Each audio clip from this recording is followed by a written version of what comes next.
Laging good morning eh. So, good morning. Good morning. Ay, ang hina. Good morning. Parang di pa nanghali.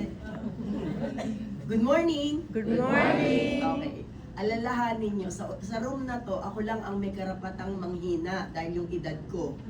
Yung edad nyo, wala pa sa kalahati ng edad ko. So, to most of you, they will refer to me as yung nanay nila dito. But for others, I guess, I'm much older, so baka apo ko na kayo. Pero I'm still here. So, let's see. Let me just get this going.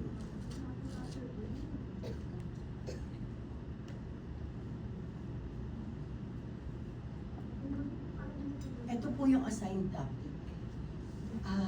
Pero, after hearing Kuya Eugene, parang I will suffer in comparison because I'm not as eloquent as Kuya Eugene. Plus, the topic is so mundane, so simple, na baka tulugan nyo ako, especially after lunch. Sana maimpatyo kayo para hindi kayo matulog after lunch. But let's try moving on from here. Kanina nag-usap kayo tungkol sa trust, di ba? Trust and forgiving yourself. And technically, ang term ko dito, traveling light. You know why it's called traveling light? Wala kang excess baggage. The less excess baggage you have, you can move from one place to another easily, conveniently.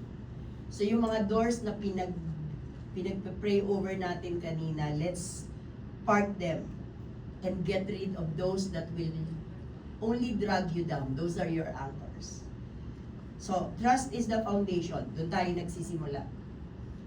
Otherwise, wala kayong business coming here. If you do not trust the people beside you or above you, medyo, bakit gano'n? Ay, pinatitigil yata niya ako magsalita. Okay. Incidentally, you may sleep during the session, pero just do not snore. Magigising yung katabi mo. Okay. But despite giving or receiving trust, teams still struggle. Na-notice niyo ba yun? You trust each other. You're comfortable being with one another. Pero despite that, nahihirapan pa rin mag-move yung team. Okay, so the question that I'd like to pose to you is, if you put highly talented individuals in just one team, does that automatically makes it strong? Kunyari, pag samasamahin natin si LeBron James, sino pa naisip nyo? Si Stephen Curry, sino pa? Si Magic Jackson, si Jordan. If you put them all in one team, will it work? It will? Who says yes? Who says no? Who says I do not know and I do not care? You should know and you should care. No, it doesn't follow. It takes more than trust, it takes more than just, kasi a strong team at that, are not just made of strong, trusting individual, which you are already in. Nandun na kayo sa boat na yan. Ano kulang? Ano tingin yung ingredient na kulang?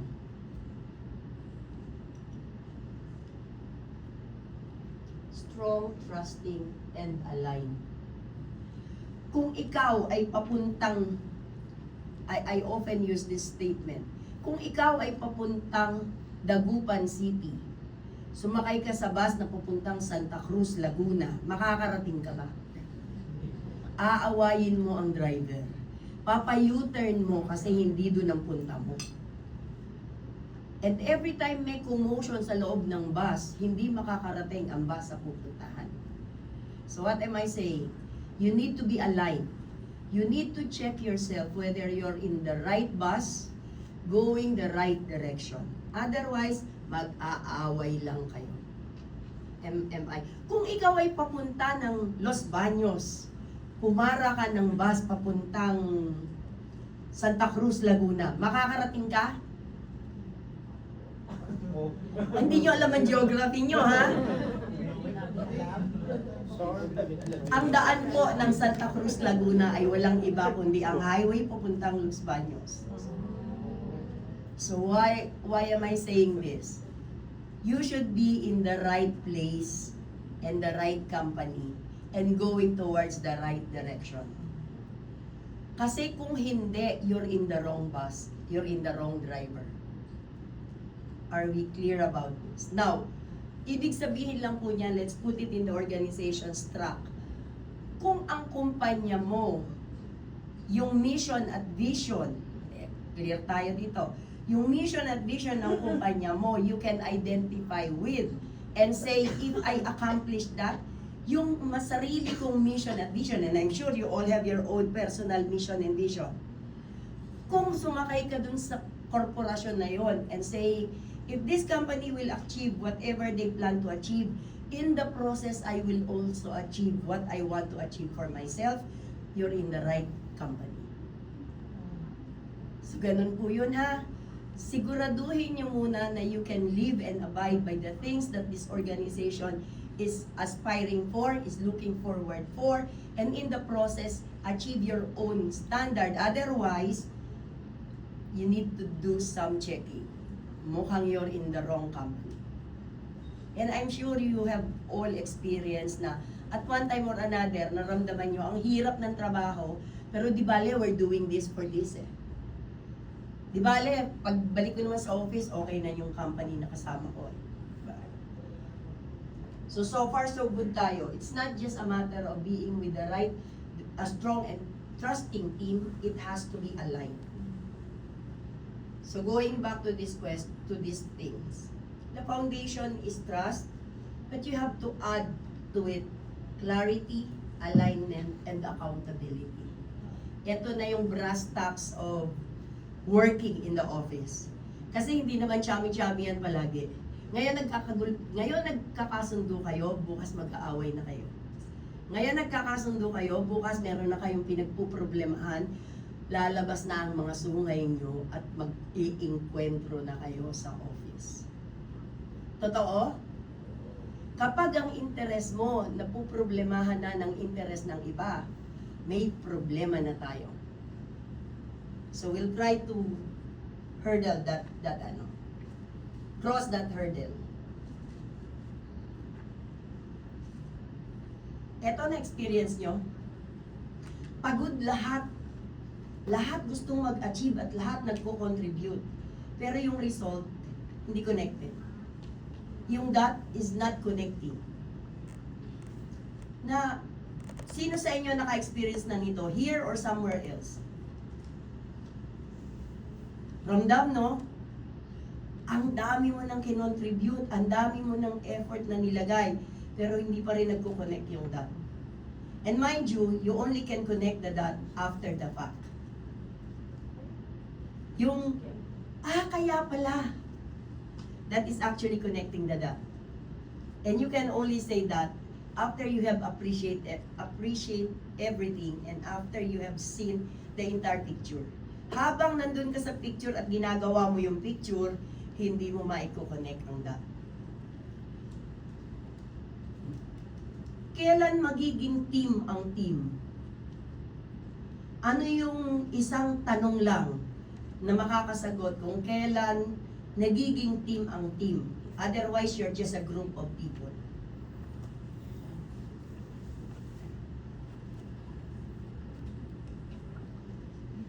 How many of you could associate yourself and say, I belong to this team and there's no longer you, me, or I, meron na tayong we. Once you start associating with an organization, a group, or a team, and you refer to that as we, more than the I or them, take note yung pronoun. Pag sinabi mong I, ito yung kaninang umagang pinag-uusapan nyo. Preparing yourself to be part of the team. Hindi ka pwedeng mag-contribute sa team kung ikaw mismo may diferensya. So we started this morning with the trust and forgiving yourself. you need to always come with a clean slate. Sabi nila, the process of growth is an never-ending process. So if you notice, hanggang edad kong ganito, dapat nag-aaral at natututo pa rin ako. Kung ang edad ko ganito, lalo dapat kayo. It's a never-ending challenge, and therefore, ang kailangan mong gawin ay pilitin mong, the same way we started this morning, pilitin mo munang mabuo ka. Hindi ka mabubuo ng ibang tao, ikaw ang bubuo niyan sa sarili mo. Klaro tayo doon. And only if you appreciate yourself and have forgiven yourself, will you be able to contribute to the we. Na-notice niyo na ba yung iba ang usapan kapag ang tinanong ko sa iyo, anong problema mo? Kumpara sa, anong problema natin? It makes a lot of difference. So I would rather encourage you to start looking at yourself as part of the group. Otherwise, if you maintain the I, what I like, what I would like to achieve, then you're still keeping it to yourself. You do not belong to the team. Only when you start talking about the we, will you be able to be part of a team.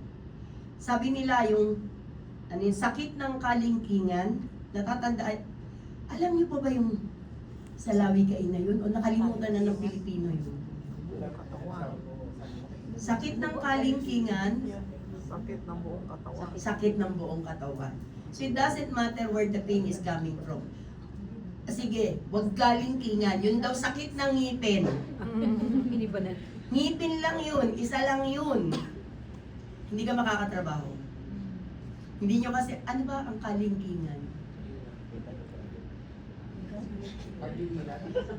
Yung maliit na toes. Those are your... Toes. Yes. My knees. Sakit ng kalingkingan, sakit ng buong katawan. So sige, hindi nyo alam ang kalingkingan. Sakit ng ngipin. Hindi ka makaka-perform kasi may masakit. Ganon din sa office. Our organization is only as good as our weakest link. And if we say we, hindi pwedeng, siya lang ang may problema. Na ano niyo yun? Nakaka-relate kayo doon? A lot of times, lahat tayo nagko-complain sa iisang tao. Kung siya ang problema, hindi siya problema. Problema nyo kung paano siya tulungan. Klaro tayo doon ha? Kasi kung hindi nyo siya tutulungan, hindi naman ang solusyon natin sa HR, madali kami magdesisyon yan eh. Problema ka, kausapin kita sa, tanungin nyo si Miss Marlene, kakausapin kita sa Starbucks. Dahan-dahan po, medyo na recent event. Diba, sa HR, madali kaming magdesisyon. Kung desisyon lang ang kailangan. Pero it takes more than decision. It takes more than just getting rid of the person. Why? Palagay nyo why.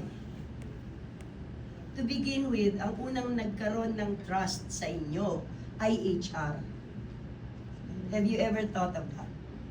Hindi ka makakarating sa referral state nang hindi ka pinagtiwalaan ng HR.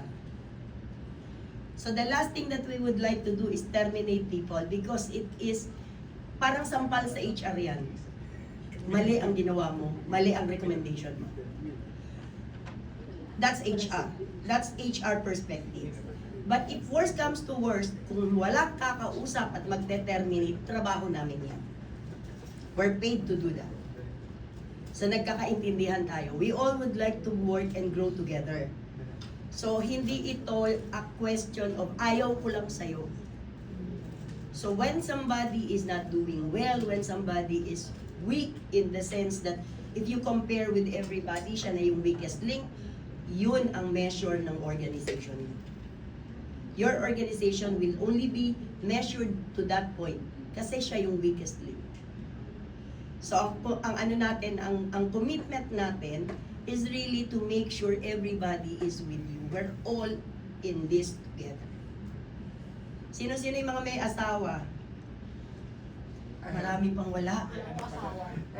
May girlfriend, may boyfriend. I'm sure meron. Okay. Sa boyfriend at girlfriend, pwede pa kayong pwede pa kayong magdesisyon na iba na lang ang hahanapin ko. Sa may asawa, ang advice ko sa inyo, hindi pa kayo nag-aasawa, ang advice ko sa inyo, wala kayong makikitang perfect na tao. Kasama ng warts and all, yung pagdidesisyon na ito na ang asawa ko. I will marry this guy. And therefore, when you do that, separation should never be an option. Your responsibility is bring him along or bring her along so that both of you will be a better person than when you started independently. So, ganun din sa mag-boyfriend. Gusto mo siya, interesado kang mahal mo siya, you're saying that, di ba? So, dapat maakay mo siya para pareho kayong mag-grow together. That is also the same insofar as the organization is concerned. Kasi kung nandito ako, dala-dala ko yung skills ko, may skills ka, sayang naman yung skills mo kung di mo ko maihahawa. Ang problema sa organization, and partly, management is also to blame. We try to put merit in individual activity. Di ba? Ang performance evaluation, individual. Meron bang performance evaluation na group? Hardly. So, ang tendency, pataas ang kay Ihe. Mas magaling ako kasi sa'yo. Kasi kukunin ko yung excellent eh. Satisfactory ka na lang. So, the organization in itself is not designed for support. It's more designed for individual competition. Now, if you want to work as a team, you should be able to come up and rise yourself above it and say, we're in this together. If I succeed, dapat successful ka rin. Kung hindi ganun ang dealings mo, miski saan ko pumunta, pwedeng magaling ka, pero hindi ka magiging part ng team. So, klaro tayo dun. May question so far? May violent reaction? Wala po. Wala pa. Aba, maraming ano yan, may weight ang boses niyan. Who is Alex? Lahat ng problema niyo, problema niya. Yun si Alex. Remember, ang weakest link niyo, ang problema ni Alex.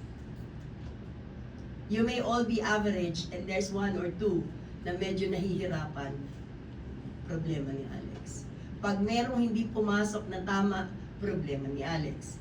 Pag merong nagsisisihan na, problema ni Alex. Lalo na pag nai-encuentro na kayo, problema ni Alex. Yun po ang rason kung bakit mas mahal ang sweldo niya kaysa sa sweldo natin. At si Paolo nakapahinga na. Si Sir Paulo, ano na yan? Ano yun? Legacy building na yan. Parang nakakatakot yun. Hindi, ang gusto niya Oy, ma'am! maglaro na lang ng maglaro sa anak. Ayan. Kinabahan. Huwag kang mag-alala, hindi kita lalaglag. We're in this together. Actually, tagline ko yun. We're in this together and it makes a lot of sense. Every time you say that to the other party, you make them understand that walang iwanan. So yan lang. Confusion, not conflict, is the problem. Do you agree? Kasi yung conflict, mangyayari lang pag may confusion. Oras na nagtanungan na kayo at hindi nyo na alam ang gagawin, magkakanya-kanya na kayo. And therefore, my interest over your interest na. So, we need to work on eliminating confusion so that we can eliminate altogether conflict. So far, you're with me still? Okay. So, maraming approaches in eliminating confusion. But, to simplify things, bagsak ko lang kayo sa tatlo.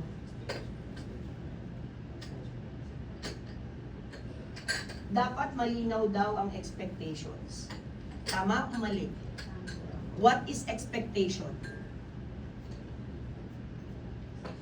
Dapat malinaw din daw ang roles.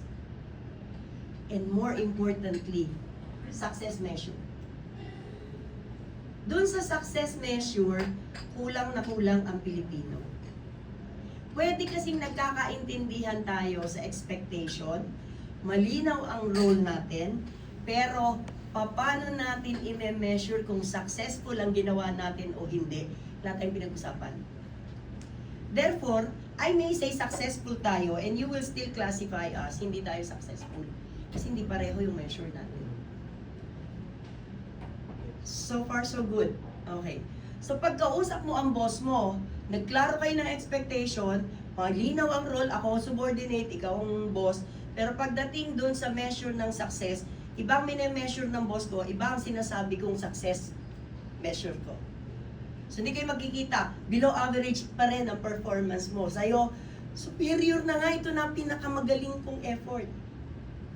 So nakikita nyo yung disalignment. Let's focus now on expectation. Ito ang rule number 1, do not assume. Bakit daw do not assume? What? Bakit do not assume? Unless later.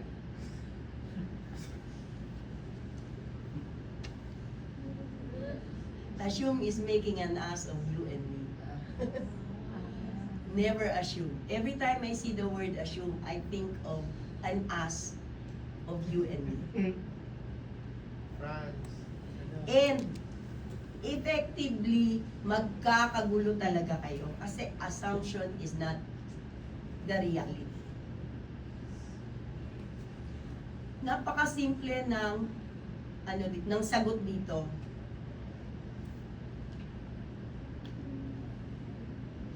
Kailangan lang magtanong. Libre po ang magtanong. Ang problema, ang Pilipino, nahiya ako eh. Sinabi na nga eh, babalik pa ako, magtatanong pa ako. Kayo may tanong? Pag nagtanong ako nun, may tanong kayo, lahat kayo wala. Ang tanong ko ngayon, naiintindihan kaya yung sinasabi ko? And I do not want to assume, so I would like to ask questions. A lot of times, asking questions will validate whether tama o mali yun nasa isip niyo. So pag nagtanong kayo, hindi niyo pinauulit yung instructions ng boss niyo. Klaro? The strategy that I use, hindi ko uulitin, hindi ko pa uulit sa boss ko kung anong sinabi niya. Susundot ako ng tanong. Hindi masamang magtanong. Unfortunately, ang feeling ng Pilipino, kasi siguro training natin sa school, pag nagtatanong ka, ano ka tanga? Ang tagal ko nagsalita. Nagtatanong ka pa. Hindi po totoo yun. Kasi asking question does not necessarily mean you do not know the answer. It only means you're validating something for you to be sure. So hindi masamang magtanong, hindi masamang ulitin ang sinabi ng boss mo at itanong na, tama po ba intindi ko? May nagtanong sa akin nung araw niyan, ma'am, kasi kabibigay lang ng boss ko ng instructions eh. Itatanong ko uli sa kanya, magtatanong uli ako sa kanya. Eh di wag mong itanong sa kanya yung sinabi niya, magtanong ka sa kanya ng pan-check kung tama yung intindi mo doon sa sinabi niya. Are you following? You don't need to, or you may want to paraphrase. Uulitin ko sa boss ko kung ano ang sinabi niya in my own words. Because that is validating na naintindihan ko ang instructions. Common, nagbigay ng instructions, okay sir, alis na. May tanong, wala sir. Pagbalik, mali.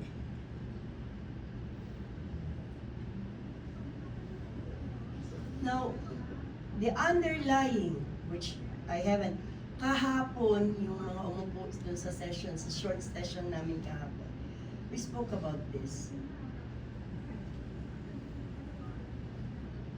Communication. Ito po yung tawag ko dito, portable power. Whether you're in business, in the home, with friends, with everyone, hindi ka pwedeng hindi mag-communicate. And since communication is like breathing out and breathing in, para ka lang humihinga niyan eh. Second nature natin, di ba? Second nature natin ang pakikipag-usap. Sabi nila, the most efficient, the most efficient group of animals in the world are colonies of ants. Yeah? Nagsalubong lang, alam kung nasa ang food. Unfortunately, if you imagine yourself in the office, hindi ka naman pupunta sa office na, Sir, eto na yung report. Di ba? May interaction yan. And interacting, ang puhunan mo laway. Bakit laway? Salita. Kailangan magsalita ka. Hindi pwedeng iaabot mo lang, bahala ka ng umintindi. So, since it's second nature, nobody ever stop. Did you ever stop? Ano ba ibig sabihin ng communication? Take note, ang meaning niya, ultimately to create understanding. Eh bakit naghihiwalay kayo nang hindi kayo nagkakaintindihan? Have you ever thought of that? Nag-uusap kayo, naghiwalay kayo, walang na-create na understanding. You assume. So, klaro yun ha. We can break down communication in so many words, pero salient features lang ng communication ang tip ko sa inyo. You can read about that. Important notes sa communication, which I all would like you to do. To understand this. It's a process. Ano po ang meaning ng process? Ano meaning ng process? Hala. Ano ang meaning ng process? Simply stated, kukuha ka ng input, may gagawin ka, maglalabas ka ng output. It's a process. Ano ang input nyo sa accounting?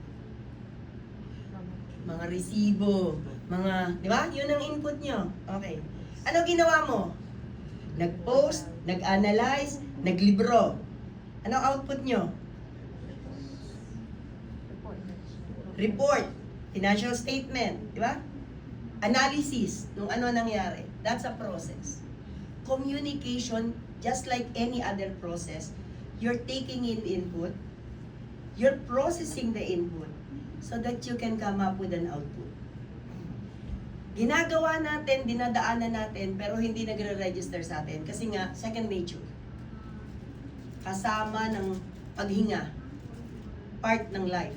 So parang, sige, tapos na, tapos. So I would like you to really understand that it's a process. Therefore, kung gusto mong tama ang output, dapat intindihin mo yung dinadaanan mong pag-process ng input na kinuha mo. Otherwise, para siyang di ba? Garbage in, garbage out. Kumuha ka ng pangit na data, miski anong galing mong mag-process, ang lalabas sa'yo pangit. Kumuha ka ng tamang data, mali ang pag-process mo, mali pa rin ang output mo. So, pag nakikipag-usap, my tip is, you always understand that it's a process. Note number 2, since it's a process, hindi siya static. Ano ibig sabihin nito? Ibig sabihin nito, yung kausap mo kahapon may be the same person but an entirely different person. Bakit? Tingin nyo, bakit ganun? Same na tao yung kausap mo, pero you should be treating them differently now kasi may 24 hours nang natapos. Bakit? Kasi posibleng may experiences na siya between the time na nag-usap kayo to the time nag-uusap kayo ulit that changed that person. Pag uwi niya sa bahay, nag-away silang mag-asawa, bukas palagay mo pareho pa rin ang disposition niya? Bana. Pagdating niya sa office, nakasabon siya. Palagay mo, pareho pa rin yung kausap mo kahapon at yung kausap mo ngayon, iba na. So it's a very dynamic thing. So anticipate mo na the process itself is a concern, much more the person you're talking to. So far, so good?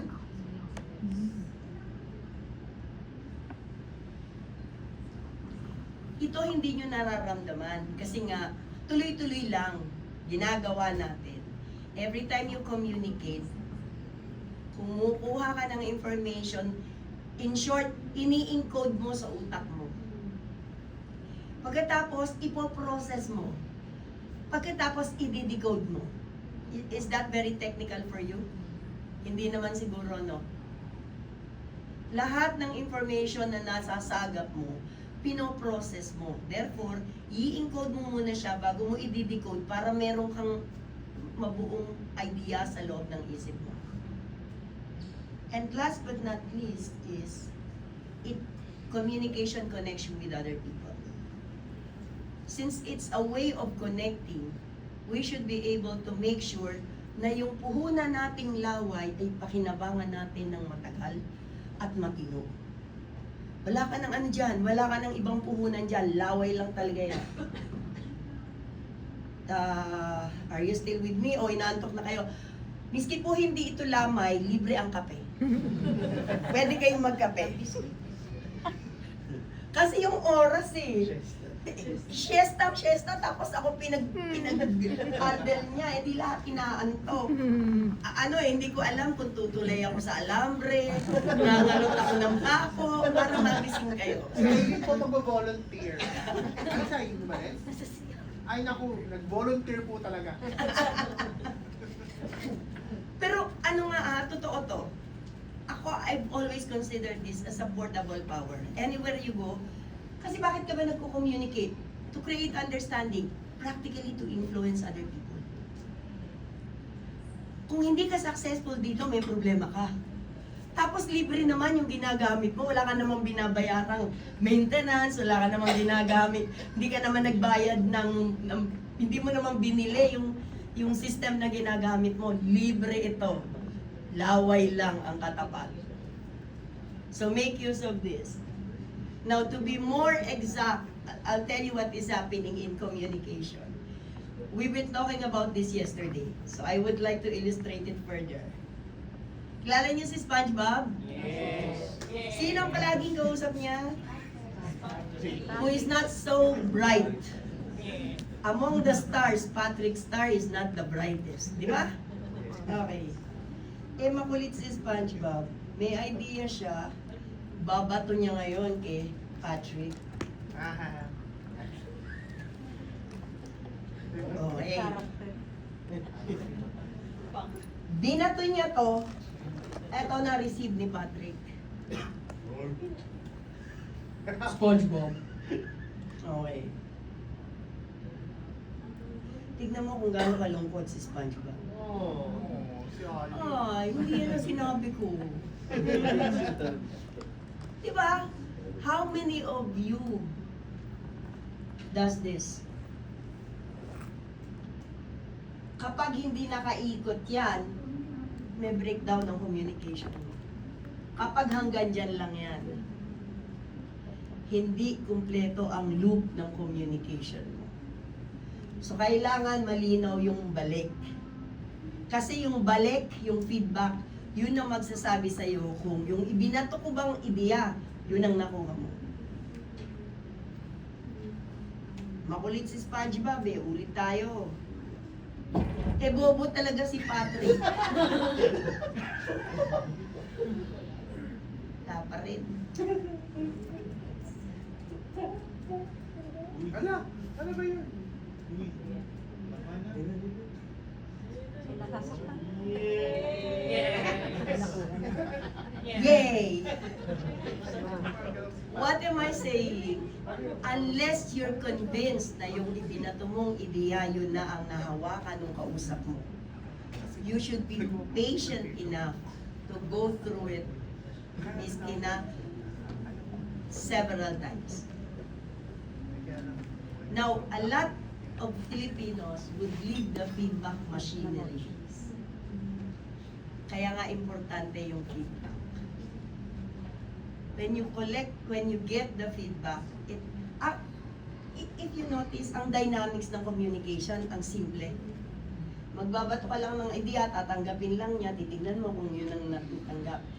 Pero, have you ever, kung ikaw ang sender, may karga-karga kang excess baggage, meron kang mga move-on doors na nasa likod mo, meron kang mga open doors na hindi mo naman ino-open at ayaw mong gustong i-open.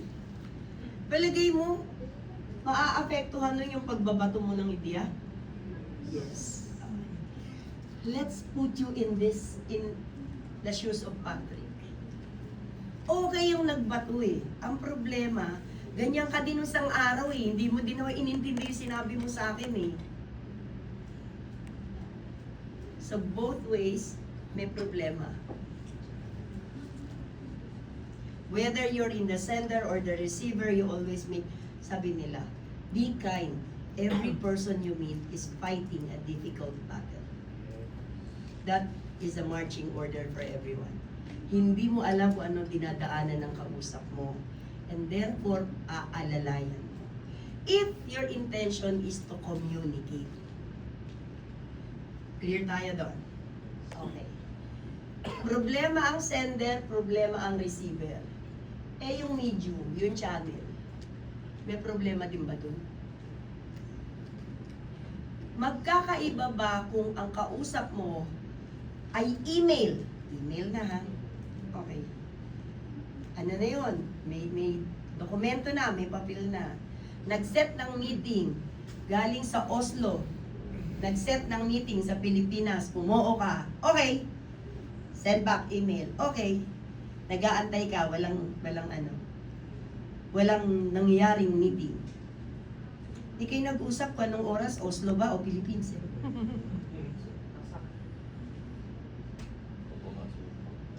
If you notice, madami, even the medium, miski na ang feeling mo, reliable na siya, something could still go wrong.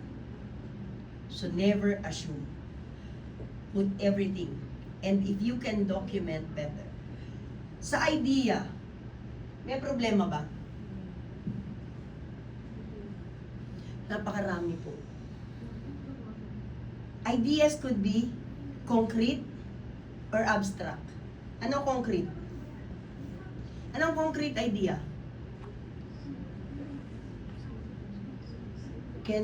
Would appeal to the senses.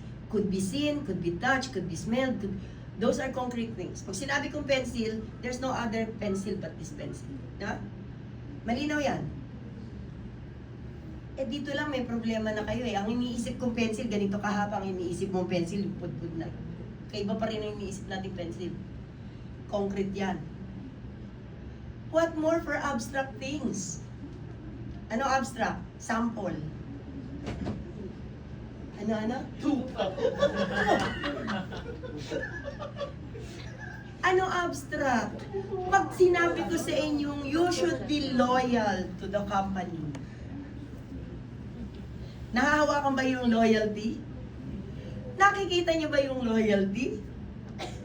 Which means, my concept of loyalty may be different from your concept of loyalty.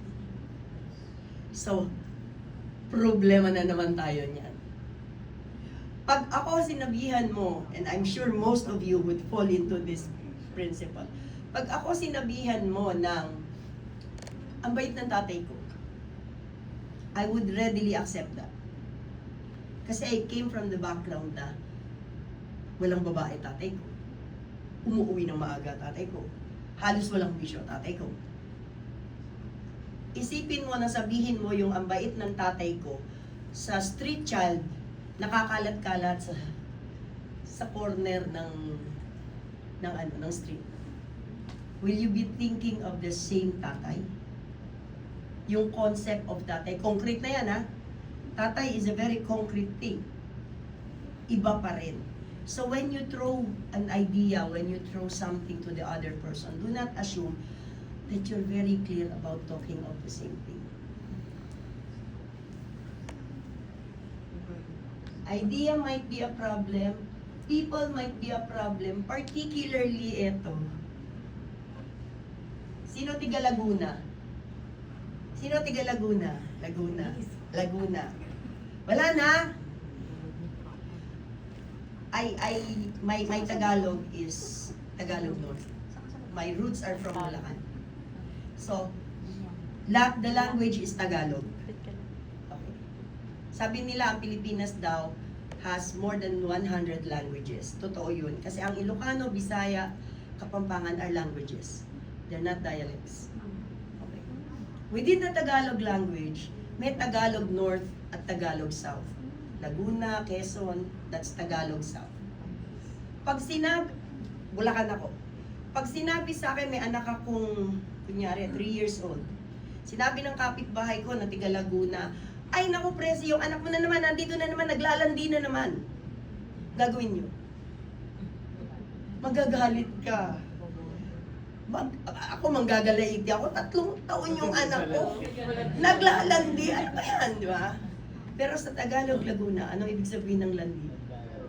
Naglalaro ng tubig, specifically. Ah!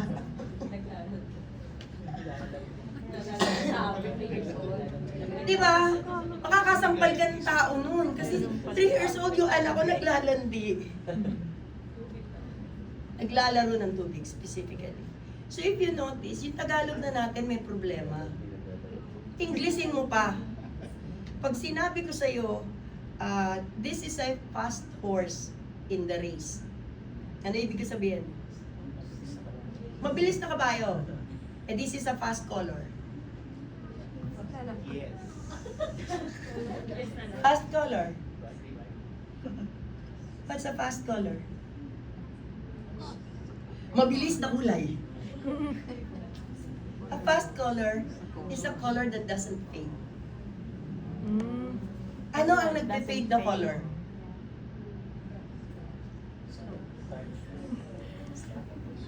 Ang nagpe-fade na color, ang tawag doon ay bleeding color. Kumukupas. O sabihin ko, bleeding color, ano yung may dugo? So, yung native speaker ka na, may problema. In English mo pa, mas malaki yung problema. Ang kausap mo ay Amerikano. Tapos may kausap ka rin na British. Bloody hair. Sinabi mo, would you like to have coffee? Sabi ng Amerikano, thank you. Sabi ng British, thank you. Ano gagawin mo?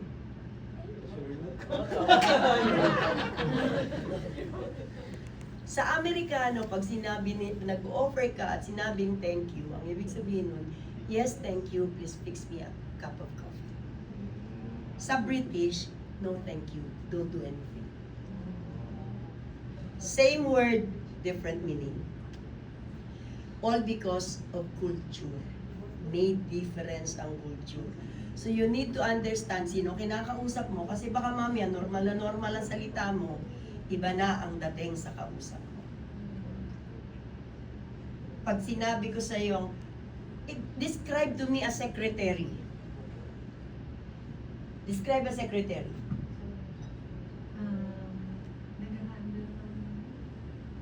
Description, itsura. Automatic, sexy, professional. Pero number 1, sexy. Hindi tayo magkakasundo kasi ang secretary hinahire ko palagi, lalaki. Bakit lalaki? Totoo to ha, I hire male secretaries for myself. Kasi babae ako kailangan ko ng counter para pag nagbato ko ng idea, merong ibang ideyang ibabato sa akin.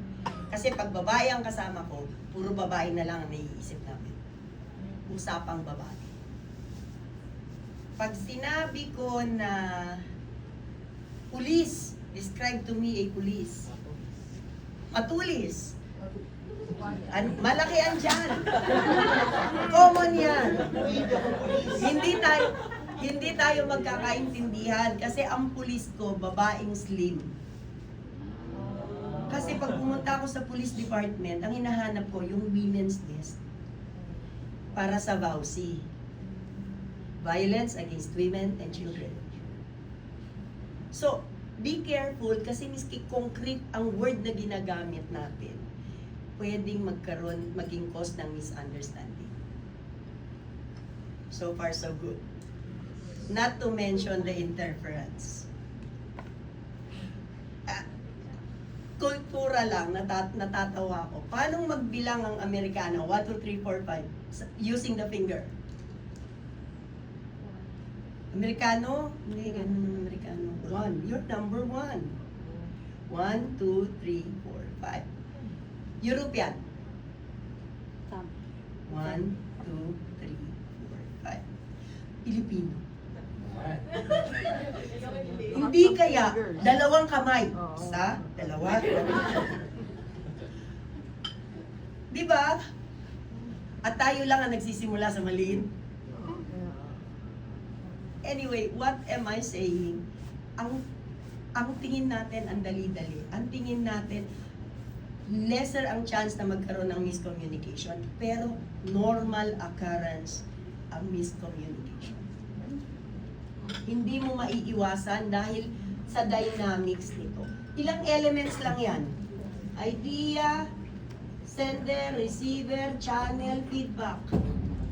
Yan lang ang component niyan, pero hindi mo pa ma-perfect. O, sasamahan pa natin ngayon ng management style, ng speaking style, So, it tells you, when you put two people together, may problema ka agad. So, kailangan mas wider yung perspective mo at may allowance ka in using the portable power, which is communication.